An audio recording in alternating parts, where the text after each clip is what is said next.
Vítam vás u nášho sprievodcu jazykovým pobytom na Malte. V úvode by som sa rád predstavil, moje meno je Michal Dlužanín a vlastne som zakladateľom jazykovej agentúry Limi Malta.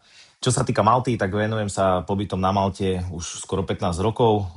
Čo sa týka práve týchto pobytov, tak ja osobne som zažil takýto pobyt na Malte a práve na základe toho, že som tam študoval 9 mesiacov, prešiel som si to celé, zažil som si to, študoval som tam, bol som tam ubytovaný, žil som tam následne, tak som sa rozhodol aj založiť takúto cestovnú agentúru, lebo práve na základe týchto vlastných skúseností som vedel, že čo bolo dobré, čo mi chýbalo, čo by som rád doplnil, čo vlastne vôbec nebolo mi povedané alebo dodané.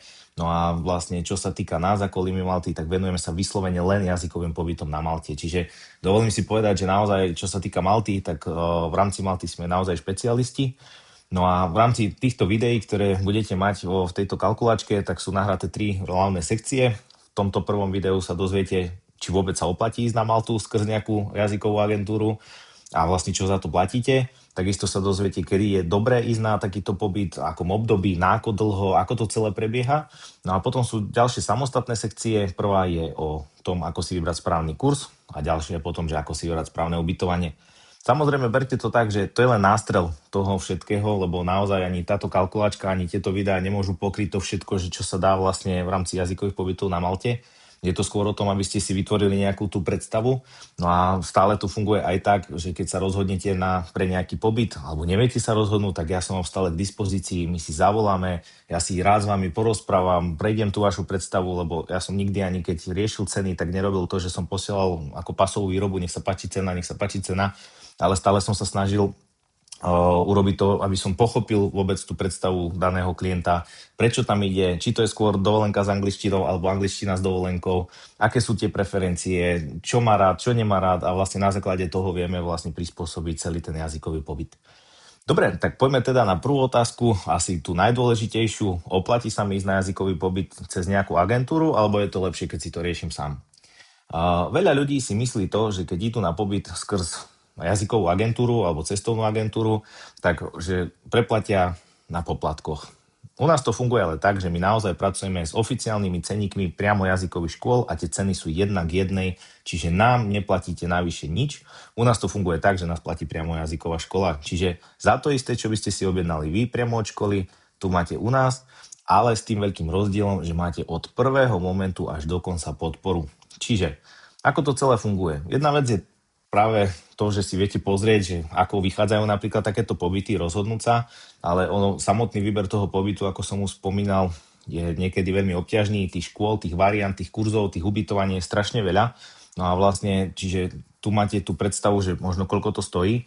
Na základe toho my si vieme zavolať, čiže to je ten prvý krok. Zavoláme si spoločne, ja vám to všetko vysvetlím, to, čo som už vysvetľoval. Prejdeme si všetky tieto veci. Keď sa rozhodnete, že áno, už chcete a viete prečo a čo, tak vlastne na základe toho my budeme riešiť celý tento pobyt, čiže vybavíme všetky papiere za vás, všetko vám pošleme, ale tam naša práca ani zďaleka nekončí. Vlastne u nás to funguje tak, že keď sa rozhodnete pre pobyt, následne my si pred pobytom potom voláme, ja vám komplet všetko vysvetlím, ako to funguje, ako bude to celé prebiehať, čo sa bude diať na letisku, kde vás budú čakať ľudia, kde bude čakať vodič, čo bude v rámci ubytovania, napríklad čo sa bude diať behom prvého dňa v škole, čo napríklad nejaká veľká aktivita a tak ďalej a tak ďalej. Čiže to všetko si s vami prejdem, aby ste naozaj vedeli a nič nezmeškali a na niečo nezabudli. Prejdeme si, ako to funguje na Malte, dám vám nejaké rady, tipy a triky. Ako som spomínal, ja som tam osobne študoval a žil. Nedávno som tam opäť vycestoval na 4 mesiace vidieť, že čo je nové, byť s klientmi, rozprávať s nimi, čiže dať vám aj nejaké informácie z prvej ruky. A nie je to len o tom, že poviem vám, že OK, tu je škola, ďakujem, ale vlastne naozaj či potrebujete nejaký výlet poradiť, či nejaký, ja neviem, reštauráciu dobrú na niečo konkrétne alebo čokoľvek, tak vlastne som vám k dispozícii. A takisto ja si hlavne vyhradzujem aj čas na to, že keď klienti prilietajú na Maltu, tak ja som stále k dispozícii na telefóne, aby sa vám nestalo to, čo mne konkrétne, keď som letel prvýkrát na Maltu na jazykový pobyt, že prišiel som na letisko, moja angličtina v tom momente bola veľmi chabá, no a vlastne čakal som tam 40 minút, nevedel som, čo sa deje, či ma niekto ošalil, alebo vlastne, či vôbec niekto po mňa príde, tak som si začal hľadať v slovníčku. U nás sa vám nič také nestane, aby ste museli hľadať slovničku a potom niekam volať, že áno, tu som, prídete po mňa, ale ja som k dispozícii na telefóne. Budem vás doslova otravovať, či ste v poriadku, či už tam je ten vodič, či ste dorazili na ubytovanie, či je tam všetko v poriadku, hej, dávam opäť nejaké rady, tipy, triky, no a takisto počas tých prvých dní ja sa stále snažím uistiť, či všetko v rámci školy je v poriadku, ubytovania a tak ďalej, čiže čo sa týka cien, naozaj to máte jedna k jednej, ale máte tú podporu a to nekončí ani tým začiatkom pobytu. Ja som vám k dispozícii potom počas celého pobytu, čiže máte na mňa kontakt, máte na mňa WhatsApp. Ak je niečo treba riešiť, napísať, stačí mi tam dať vedieť. Ja vám samozrejme hneď odpisujem alebo dám vedieť, no a až pokiaľ sa nevrátite domov. Čiže čo sa týka podpory, naozaj neplatíte nič naviac, ale máte tu vlastne podporu od prvého momentu, odkedy sa skontaktujeme až do času, pokiaľ sa nevrátite z Malty. No a teda, ako dlho sa dá ísť na pobyt a kedy to začína, ako to funguje, tak čo sa týka jazykových pobytov na Malte, stále prílet na Maltu je cez víkend, čiže v sobotu alebo nedeľu, s tým, že pobyty sú od týždňa do roka. Je to na vás, či chcete týždeň alebo násobky týždňov, či to budú 3, 4 mesiac, 4 mesiace, 9 mesiacov, ako som bol ja, je to naozaj len o vás, o tom čase, koľko máte, koľko to samozrejme stojí. No a vlastne vy sa viete rozhodnúť, stále nabehujete do nejakého rozbehnutého vlaku, čiže každá škola v podstate, ktorú my ponúkame, má všetky úrovne angličtiny, čiže vy ešte predtým, než vôbec idete na Maltu, pri tom, ako dostanete tie akceptačné listy, tak sa robí potom aj vstupný rozdielový test, na základe ktorého si vás daná jazyková škola zaradí do konkrétnej úrovne angličtiny, ktorú vy máte, čiže stále začínate v triede, ako ste vy. A to je zase super, lebo keď už ste v takej triede, tak automaticky sa stráca ten ostých, že aha, však aj oni rozprávajú tak podobne, ako rozprávam ja a tým pádom tá angličtina napreduje. No a vlastne aj ten učiteľ potom prispôsobuje tie lekcie danej triede, hej, lebo nie je to o tom, že teraz začína jednotka lekcia v knihe, potom dvojka, trojka a tak to ide, ale naozaj tým, že tam sa aj tí žiaci menia, niekto príde na týždeň, niekto na 3, niekto na 3 mesiace, tak vlastne ten učiteľ prispôsobuje to vyučovanie. Čo sa týka priletu na Maltu, ideálne je, ja odporúčam priletiť v sobotu, hej, lebo niektoré tie lety, niektoré roky naozaj boli stále len večerné lety. Mňa ale to je úplne jedno, že či priletíte o 3 ráno alebo o 3 na obed, ja stále budem samozrejme k dispozícii, ale skôr aj tá sobota aj pre vás, pre taký ten pocit je lepšie, lebo keď prídete na Maltu, máte pred sebou ešte stále ten jeden deň, trošku sa, ja to volám, že aklimatizovať, rozhľadnúť sa vôbec, ktorým smerom je sever a vôbec ktorým smerom je daná jazyková škola, ísť sa tam možno trošku poprechádzať, spoznať tých ľudí, hej, ktorí sú, dajme tomu, na tom apartmáne, alebo ktorí s vami budú bývať. No a vlastne potom tým pádom ísť na tie aktivity, ktoré sú tam, ktoré začínajú niekedy už priamo cez víkend, čiže tú nedeľu a potom pondelok idete priamo na tú školu.